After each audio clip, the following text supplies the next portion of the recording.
ভাই তুমি যদি মুসলিম ঘরের সন্তান হও তাহলে ফুল ভিডিওটা দেখার জন্য অনুরোধ রইল। ভাই সব জায়গায় মজা করো ঠিক আছে, কিন্তু মসজিদে তারাবি নামাজের সময় কেন মজা করো? তোমাদের কি একবারও বিবেকে বাধা দেয় না? তোমরা কোন জায়গায় এসে বেয়াদবি করতেছো? তোমাদের মনে কি একটু ভয় হয় না? যে মসজিদে দুনিয়াবি কথা বলা নিষেধ, সে মসজিদে এক বন্ধু নামাজে দাঁড়ালে আরেক বন্ধু পিছন থেকে টান দিয়ে নামাজ ভেঙে দেও। এইটা কেমন মজা? এটা কেমন বেয়াদবি? আমাকে বুঝাও। রাস্তাঘাটের মজা, খেলার মাঠের মজা আর মসজিদের মজা কি এক? সব জায়গায় মজা করো ঠিক আছে, এজন্য মসজিদে এসে মজা করবা? ভাই এমনি নামাজ পড়ো না, তারপরে একজন নামাজে দাঁড়াইলো আর তুমি তার নামাজটা ভেঙে দিতেছো। ভাই শোনো, নামাজে দাঁড়ানো মানে স্বয়ং আল্লাহর সামনে দাঁড়ানো, আর একজন আল্লাহকে সেজদা দিতেছে, আল্লাহর কাছে মাথা নত করতেছে, আর তুমি ওই সেজদা থেকে টান দিয়ে সরে ফেলতেছো। কিরে ভাই এটা কেমন বেয়াদবি? নিজের স্রষ্টার সাথে বেয়াদবি করতেছো না তো? ভাই শোনো, সব জায়গায় মজা চলে না, আল্লাহকে ভয় করো। আল্লাহ চাইলে তোমাদেরকে ওই জায়গায় ধ্বংস করে দিতে পারতো, কিন্তু আমাদের মালিক তো রহমান, পরম দয়ালু। মালিক চাই তোমরা পরিবর্তন হও। আচ্ছা আমি মানলাম মসজিদে শয়তানি করছো, মজা করছো,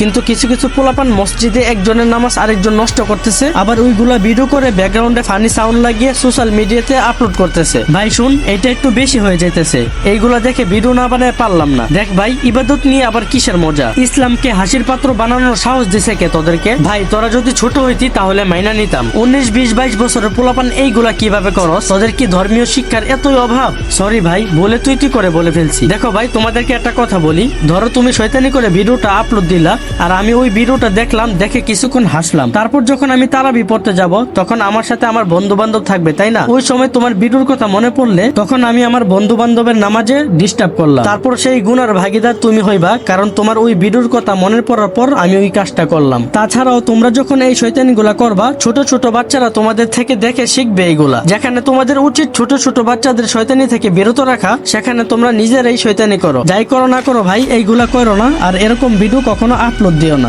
আর অন্য অন্য ধর্মের মানুষের কাছে আমাদের ইসলামকে হাসির পাত্র বানায়ও না। আল্লাহ তাআলা আমাদের সবাইকে সঠিক বুঝ দান করুক, আমিন। আর ভাই আপনারা সবাই এই ভিডিওটা বেশি থেকে বেশি শেয়ার করে সবাইকে জানিয়ে দেন, যেন এরকম ভুল আর কখনো কেউ না করে।